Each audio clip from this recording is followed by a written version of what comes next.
सभी अंतिम तीर्थेश वर्तमान शासन नायक भगवान महावीर स्वामी के शासन में विराज करके उनकी ही पावन पीयूष देशना अंतस की कलुषता को शमन करने के लिए श्रवण कर रहे हैं।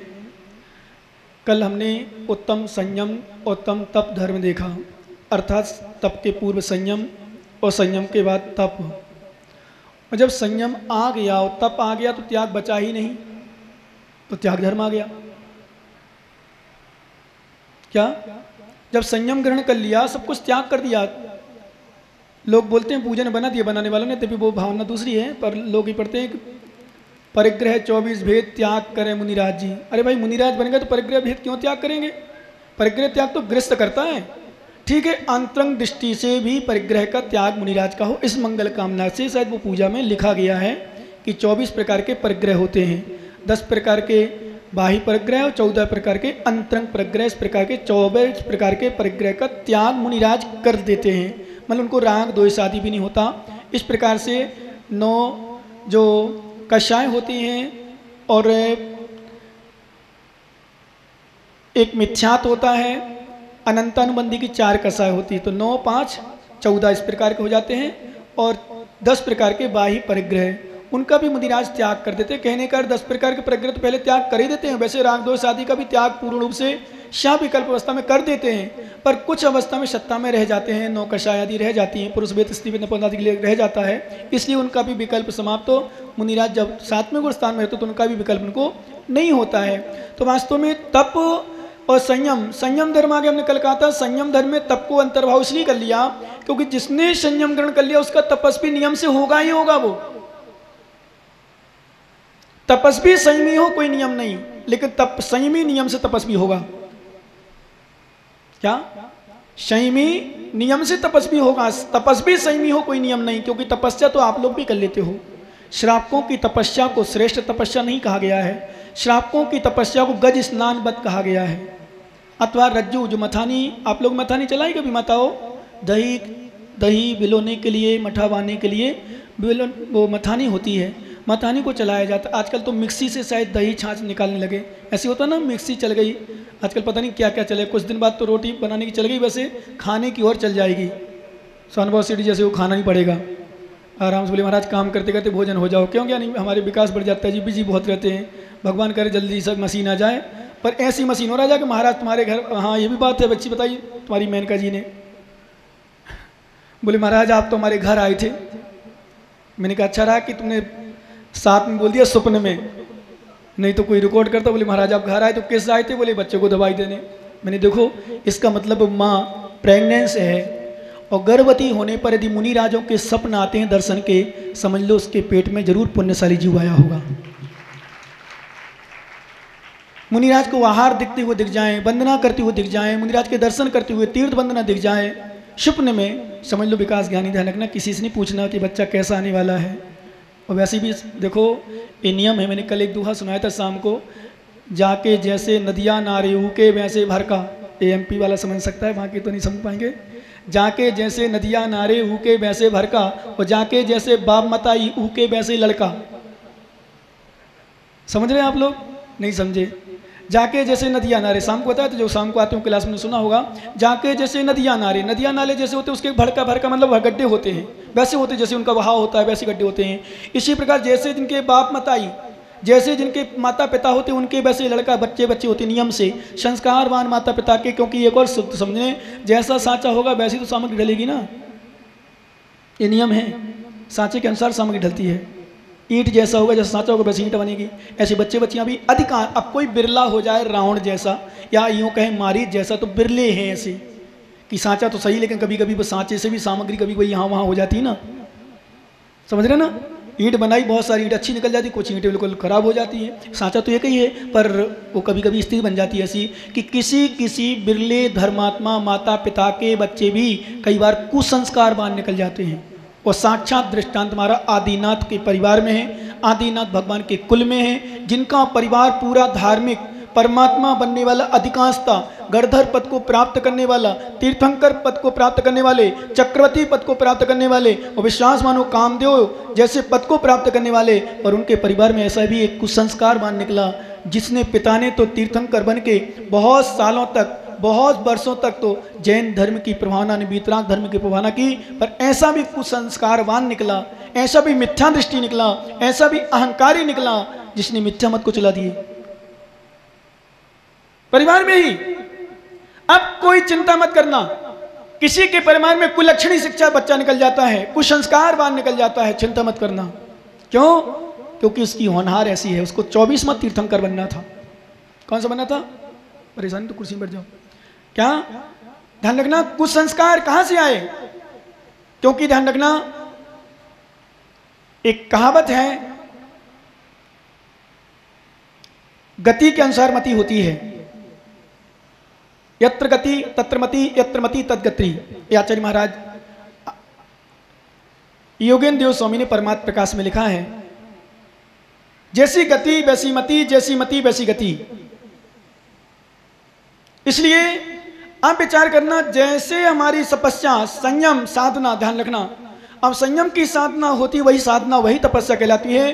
तो गज स्नात में मशीन की बात कर रहा था कि जैसे हम मशीन में चलाते हैं, एक जितने जितने चलाते जाते हैं, ध्यान रखना, तो एक रस्सी खींचते हैं, एक ढीला होता है, एक खींचते हैं, एक ढीला होता है, अपने आप होता है वो मथानी। ऐसे श्रापकों की निर्जरा गज स्नान बत है, मथानी की रज्जू के समान है। जहाँ कर्म पुण्य आश्रय करता है, घर में जाके पाप आश्रय कर लेता है। यहाँ कर्मों की निर्जरा करता है, घर में जाके पाप आश्रय करके कर्माश्रय कर लेता है। इस प्रकार से उसकी निर्जरा को श्रेष्ठ निर्जरा नहीं माना। कितनी भी तपस्या कर ले, कितनी भी उपवास कर ले, आपको तपस्वी नहीं कहा जाएगा। श्यामा को तपस्वी नहीं, बस अपन संगत दे देते, बहुत तपस्या कर ली, पर तपस्वी तो वास्तव में संयमी ही कहलाता है। और बिना संयम के तपस्या मोक्ष मार्ग में प्रोजनी नहीं है। बिना संयम के तपस्या मोक्ष मार्ग में प्रोजनी नहीं है। और सम्मित के अभाव में तो है ही नहीं, ये नियम है। सम्मित दृष्टि है तो कथन जी सम्मित दर्शन प्रभाव कर रहा है तो निरा कारण बनेगा।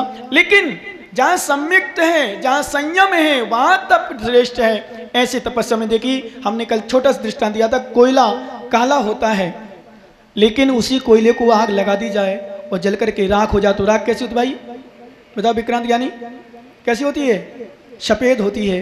विश्वास मानो, हमारी आत्मा कितनी भी काली हो, हमारी आत्मा कर्मों से कितनी भी काली हो गई हो, भागचंद जी नोट कर लेना ज्ञानी, कितनी भी काली हो गई हो, विश्वास करना, और तप की अग्नि में तप जाती है तो हमारी आत्मा शुद्ध धवल सफेद हो जाती है, अर्थात बिल्कुल संपूर्ण कर्मों से रिक्त हो जाती है, सिद्ध अवस्था को प्राप्त हो जाती है। इसको कहते शुद्ध धवल श्वेत, कर्मों से रिक्त, बिल्कुल पूर्णतः कर्मों से रिक्त। क्योंकि संयम के साथ तप, अब त्याग बचा ही नहीं, त्याग की आवश्यकता नहीं है, इसलिए त्याग धर्म आ ही गया अपने आप, उचक के आगे आए से। क्यों? संयम धर्म में तप आ गया, त्याग कहां बचा? अब त्याग धर्म क्यों आगे दिया आचार्य महाराज ने? संयम के बाद, तप के बाद त्याग क्यों दिया? थोड़ा समझना है और चिंतन करना। त्याग का मतलब हो गया वास्तव में, हे साधु, अभी श्रापों की बात बाद में करेंगे, हे साधु जो तुम त्याग करके आ गए उसका भी त्याग करो। क्या आवाज कम नहीं करना भाई साहब, थोड़ी खोल दो, थोड़ी सी और खोल दो हल्की सी, बिल्कुल धीरे धीरे से ध्यान दो ना। जो त्याग करके आ गए उस त्याग का भी त्याग हो जाए। उस त्याग का मतलब त्याग, मैं ये छोड़ के आया हूँ, मैं इतना बड़ा घरा परिवार। एक ज्ञानी एक ब्रह्मचारी बोले हमारे पे हाँ कमी, कौन सी कमी थी खाने की? कौन सी कमी थी? हमारे पास सब कुछ था, कोई कमी नहीं थी, तो खूब बनता था, खूब खाते थे। किसने कहा कि नहीं खाते थे? कौन कह रहा भूखा था? कभी देखना बेकारी की भावना नहीं बनेगी साधु बनने की, क्योंकि साधु मार्ग है ये खाने पीने के लिए नहीं बना जाता है, ये खाने के लिए नहीं बना जाता है, या अहंकार के लिए नहीं बना जाता है, तो बनने के लिए बना जाता है, साधना करने के लिए बना जाता है। इसका नाम है मोक्ष मार्ग, इसका नाम है साधु मार्ग। विश्वास मानो, तुम चाहो कोई बेकारी है। किसी बार एक बार क्या हुआ, सामान्य सी बात है, एक व्यक्ति आया बड़ा परेशान होकर, बोले महाराज महाराज बड़ी समस्या हो गई। क्या हो गया? बोले महाराज लुट गया। बोले महाराज ने कहा क्या हो गया बताओ तो? बोले महाराज कुछ मत पूछो, आखिर बताओ तो। बोले महाराज मेरी पूरी संपत्ति समाप्त हो गई। महाराज ने कहा टेंशन मत कर, कोई बात नहीं, आ जाएगी। फिर कुछ दिन बाद फिर दौड़ा दौड़ा आया, बोले महाराज महाराज महाराज बहुत समस्या आ गई। बोले क्या बात हो गई अब? बोले महाराज अभी तो धन लक्ष्मी समाप्त हुई थी, अब गृह लक्ष्मी भी चली गई। क्या हो गई? गृह लक्ष्मी, धन लक्ष्मी समाप्त हो गई, गृह लक्ष्मी समाप्त हो गई। तो महाराज ने कहा इससे बड़ा दीक्षा का उपाय क्या हो सकता है? क्या तेरी गृह लक्ष्मी नहीं बची, धन लक्ष्मी नहीं बची, अब बचा क्या है? बोले तेरे पास कुछ नहीं, आ जा। वो महाराज दीक्षा नहीं ले सकते। क्यों भाई? जिनकी लक्ष्मी है वो सोचे कि नहीं आए। नमन की कौन सी लक्ष्मी विराजमान है बताओ? मनन तो कह रहा हाँ सही है ले जा, तेरी कौन सी है ज्ञानी बताओ? अरे भाई कोई लक्ष्मी नहीं। अभी इनसे पूछो जो फंसे हैं, इसकी पूछो मैडम में कौन सी कमी है। पर फिर भी ये अखरता, कभी कभी दुख लगता कि नहीं लगता? क्यों भाई बोलो ना हाँ। क्यों? ऐसी होती स्थिति, सब व्यक्ति रोते हैं, विश्वास करो ज्ञानी। इसलिए जिसका है वो तो त्याग कर नहीं पाता, पर जिसके पास नहीं है वो तो त्याग कर दो। नहीं समझ में रहा मैंने? जिसके पास है वो त्याग तो कर नहीं पा रहा, पर जिसके पास नहीं है वो त्याग कर दो। लेकिन नहीं बनते सबके भाव, क्योंकि मोक्ष मार्ग गरीबों का मार्ग नहीं, मोक्ष मार्ग अमीर का मार्ग नहीं। ये त्याग ध्यान रखना, गरीब अमीर से नहीं होता। मैंने कई बार देखा है, कई बार अमीर लोग बैठे रहते हो, गरीब लोग दान कर जाते हैं। देखा भाई साहब? ऐसा नहीं कि गरीब अमीर नहीं करते, क्योंकि हमारे सामने अमीर भी बैठे हैं, बहुत सारे अमीर भी बैठे हैं, अच्छे अच्छे दान जो बिल्कुल समर्पित हैं, जिन्होंने अपने पैसों से, एक व्यक्ति, अकेले व्यक्ति ने पूरी धर्मशाला 3 मंजिल की बना दी। अमीर नहीं होगा क्या? पर दान किया है। जिसने अभी जगतपुरा में पूरा मंदिर बना रहा है, अकेला परिवार, पूरा मंदिर 3-4 धर्म, 3 छत के, 3 मंजिल की धर्मशाला की छत जल चुकी, चौथी के ऊपर। विश्वास करो, और मंदिर का काम चल रहा है, और शायद फरवरी मार्च अप्रैल तक पंचीकरण की घोषणा हो जाएगी। अकेला व्यक्ति, पूरा परिवार लगा है। अकेले व्यक्ति ने भी शिलान्यास करवाया था मंदिर का भी। हम जब गए थे, पूरा मंदिर का समझ शिलान्यास जब कराया तो हजारों लोगों को जीवन दिया। तो ऐसा भोजन की, शायद आप लोग गए थे भैया, आलोक जी नहीं जा पाए क्या जगतपुरा में? तुम लोग जगतपुरा में जब कार्यक्रम हुआ था, वास्तव में क्या सुंदर तो उन्होंने मतलब भोजन दिया। भोजन का मतलब भोजन नहीं था, वो भावना थी। क्या? भोजन नहीं था, भावना थी। और मैं कहता हूँ जब भावना अच्छी होती है तो विश्वास मानो मनोज भैया, भोजन भी अच्छा लगता है। और भावना अच्छी नहीं होती तो भोजन कितना सुंदर हो, कितना अच्छा हो, मिठास आता ही नहीं है। इसलिए मैं मालूम कमेटी वालों से लोग क्या कहता हूँ, भैया तुम भोजन में बुलाओ, कुछ खिलाओ ना खिलाओ वो तो ठीक है, कभी कभी कह देता हूँ हाँ यहाँ से कर लो, पर विश्वास मानो तुम तो इनको प्रेम से खिलाओ, सम्मान से खिलाओ। सच बताओ शिवरार्थियों, सम्मान से जब खाने मिलता है तो दाल रोटी भी अच्छी लगती कि नहीं लगती? बोलो ना हाँ या ना। मिश्री मावा की आवश्यकता तो नहीं है ना, जूस की आवश्यकता तो नहीं है ना, फल की आवश्यकता तो नहीं है ना। क्यों? क्योंकि प्रेम से मिल जाए तो सामान्य से सामान्य भोजन अच्छा लगता है, और प्रेम से ना मिले तो विश्वास मानो कितना मिष्टान पकवान रख दिए जाएं तो भी अच्छा नहीं लगता। यही कारण है विश्वास करना ज्ञानी। एक उपवास करो लाखों के बराबर मिल जाता है, और लाखों उपवास करो एक उपवास भी फल नहीं मिल पाता। क्यों? यदि भाव से किया हो। त्याग की महिमा कहाँ है? त्याग की महिमा कहाँ है? अभी हमने बताया मुनिराज को त्याग किसे कहते हैं, क्या कहलाता त्याग भैया? किसे कहते त्याग?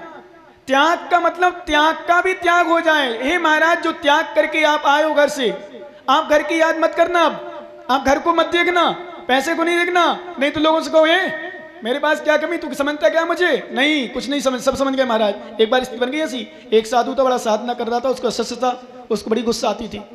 अब एक जगह किसी नगर में चले गए, उद्यान में बैठ गए, उद्यान में बैठे तो महाराज अंदर बैठ गए। बेटे से कहा बेटा बाहर बैठो, कोई आयत बता देना क्या है, वो शांत रहना, कुछ नहीं बताना, और ध्यान रखना बनना नहीं। बोले ठीक, नहीं बनूंगा। बाहर बैठा तो उसके जो कर्मचारी थे राजा के, जिसके मालिक के उद्यान में बैठा था, बोले कौन है तू? अरे दिखता नहीं है, साधु हूँ, दिख नहीं रहा तुझे क्या? लिया उसने 2-4 चांटे मारे और वो तो रोने लगा, परेशान हो गया। बोले चलो हमारे गुरुजी के पास। वो जैसे गुरुजी के पास लाए, आप कौन हो यहाँ, कैसे बैठे यहाँ? कुछ नहीं बोले। अरे बताओ ना कौन हो, शर्म नहीं आती तुम्हें? जब से बैठा हूँ पूछ रहा हूँ मैं। कुछ नहीं बोला। वो समझ गए साधु है कोई। उसने प्रणाम किया, नमस्कार किया, क्षमा करो मैंने तेज बोल दिया। विश्वास मानो मालूम, थोड़ी देर में शिष्य पूछता है अपने गुरुजी से, गुरुजी मैं भी आपके भेष में हूँ, आप भी आपने भेष में हो, आपके जैसा भेष मेरा है, मेरा जैसे आपका भेष है, कोई अंतर नहीं है, पर इसने आपको प्रणाम किया, मुझे मारा क्यों? बोले बेटा ये बता, तू कहीं बना तो नहीं था? बोले कुछ नहीं बना। क्या बनता? बोले इसने क्या पूछा था? बोले आप कौन हो? मैंने पूछा, दिख नहीं रहा क्या? बोले वही तो बन गए। समझे नहीं समझे? बोले जहाँ बन गए कि अहंकार आ गया वहाँ पिटने के अलावा कुछ नहीं होता। त्याग का त्याग करो। मैं साधु हूँ, दुनिया जान रही, मैं त्यागी हूँ, दुनिया जान रही, मैं सही में हूँ, दुनिया जान रही, मैं धर्मात्मा हूँ, दुनिया जान रही, किसी से कहने की आवश्यकता नहीं है। इन्होंने धर्मशाला बनाई, दुनिया जान रही कि वैसल बगैर नहीं जानते क्या, और मैं तो दुनिया में जना रहा हूँ।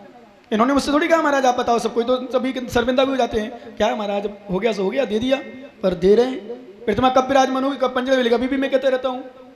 क्यों?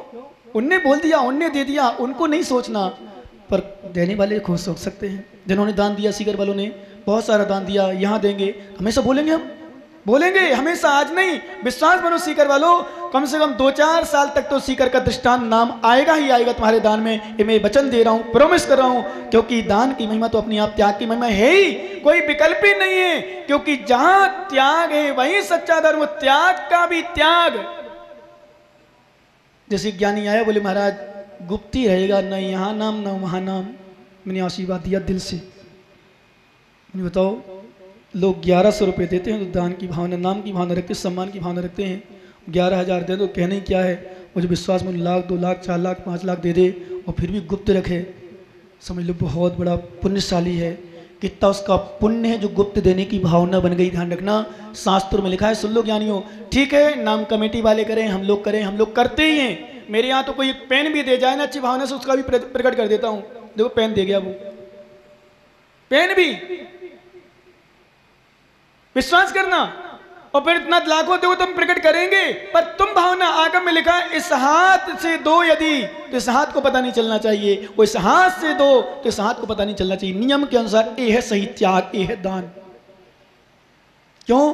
अपन त्याग की महिमा सुने, उसके पूर्व धर्म, उत्तम त्याग धर्म किसे कहते हैं सुन लो थोड़ी सा। आचार्य कार्तिकेय स्वामी कार्तिकेय अनुप्रेक्षा ग्रंथ में जिन्होंने त्याग किया था, ऐसा त्याग किया था, इनकी चर्चा परसों करेंगे, क्योंकि परसों थोड़ा विषय ब्रह्मचर्य विषय को लेकर के मिलता है। और परसों यदि आ सको ना, संडे है भाई साहब, बाकी थाकी थे जानो, बोले महाराज आज आ गए तो मुश्किल है, पर फिर भी सोच लेना, प्रयास कर लेना, तुम्हें तो पता है प्रवचनों का। परसों का तो मैं पुनः जितने लोग हैं, माताओं से विशेष कहूँगा, जितने बच्चे बच्चियाँ हों तुम्हें भगवान ने दिए हों, किस्मत हो, क्योंकि किसी को नहीं दिए, तो ज़रूर लाने का प्रयास करना। परसों तो मुझे ये देखना है कि समाज कितनी है, एक बार दर्शन तो दे दो पूरी समाज। अध्यक्ष महोदय जी एक बार सूचना लिखवा देना, मुझे पूरी समाज के दर्शन करना है एक बार, बच्चे बच्चियों सहित सबके दर्शन करना चाहता हूँ। मैं देखना चाहता हूँ वास्तव में कितनी बड़ी समाज है, क्योंकि मैं सोच रहा हूँ जो इतने लोगों में इतना अच्छा माहौल है, तो जो लोग कम आते हैं या आते नहीं वो कितने और अच्छे होंगे। सच बता रहा हूँ, क्योंकि जो लोग नहीं आते वो राजनीति नहीं पढ़ते, जो कभी कभी महाराज पे आते अच्छी भावना से आते हैं, जो कभी कभी थोड़ा दान देते हमेशा अच्छी भाव से देते, नियम है पक्के में सामने मान के चलो। इसलिए मैं चाहता हूं कुछ दिन माताओं अपने बच्चों बच्चियों पर जरूर उपकार करने दिए, आ सके तो जरूर लाने का प्रयास करने।